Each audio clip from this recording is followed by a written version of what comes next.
Hello everyone, welcome back to new indicator video. आज की इस वीडियो में हम मूविंग एवरेज के ऊपर चर्चा करने वाले हैं। मूविंग एवरेज को हम बेसिक टू एडवांस में समझेंगे कि मूविंग एवरेज क्या होता है, ये कितने टाइप के होते हैं और इसका क्या क्या यूज होता है और आप इसे अपने स्ट्रेटेजी में शामिल करके इससे कैसे प्रॉफिट बना सकते हो। तो चलो इसे बेसिक टू एडवांस में समझते हैं। सबसे पहले समझते हैं कि मूविंग एवरेज एक्चुअल में होता क्या है। तो मूविंग एवरेज एक लाइन होती है जो स्टॉक के एवरेज प्राइस को शो करती है एक स्पेसिफिक टाइम पीरियड के लिए।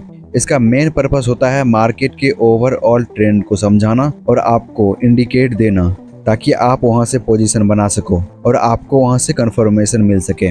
मूविंग एवरेज दो टाइप के होते हैं, एक होता है SMA यानी कि सिंपल मूविंग एवरेज, एक होता है EMA exponential moving average. Simple moving average में लास्ट के कुछ दिन के क्लोजिंग प्राइस के एवरेज निकालते हैं, जिसे अगर आप 20 डेज का SMA चेक करते हो, ये पिछले 20 दिनों के कैंडल के क्लोजिंग प्राइस को बताता है। और exponential moving average fast react करता है यानी कि EMA रिसेंट प्राइस को ज्यादा इंपॉर्टेंस देता है। इस वजह से SMA के कंपैरिजन में EMA को यूज करना ज्यादा बेहतर होता है। इसका यूज आप कई तरीकों से कर सकते हो। इसका यूज सबसे पहले आप ट्रेंड पहचानने में कर सकते हो। अगर प्राइस मूविंग एवरेज के ऊपर है तो इसका मतलब ट्रेंड बुलिश है। अगर प्राइस EMA के नीचे है तो ये बेयरिश ट्रेंड दिखाती है। और इसके साथ साथ आप क्रॉसओवर के यूज करके आप इसे स्ट्रेटेजी की तरह भी यूज कर सकते हो, यानी कि दो EMA लेना है, जैसे 21 डे का और 50 डे का। जब 21 डे का EMA नीचे से ऊपर की ओर क्रॉस करेगा तो इसका मतलब ये बुलिश सिग्नल है, और जब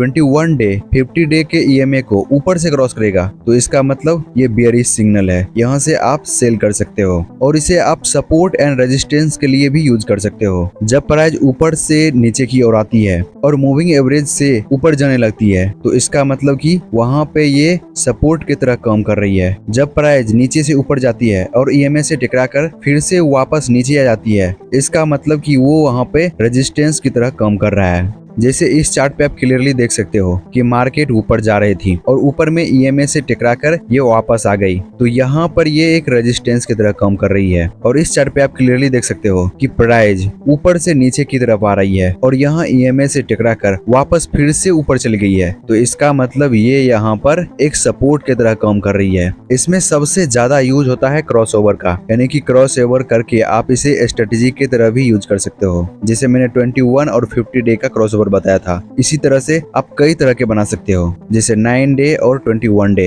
तो आई होप आप इसे अच्छे से समझ गए होंगे कि मूविंग एवरेज क्या होती है और इसे आप कैसे यूज कर सकते हो। आई होप आप इसे अच्छे से समझ गए होंगे। तो आज के लिए इतना ही, मिलते हैं नेक्स्ट वीडियो में किसी नए इंडिकेटर के साथ।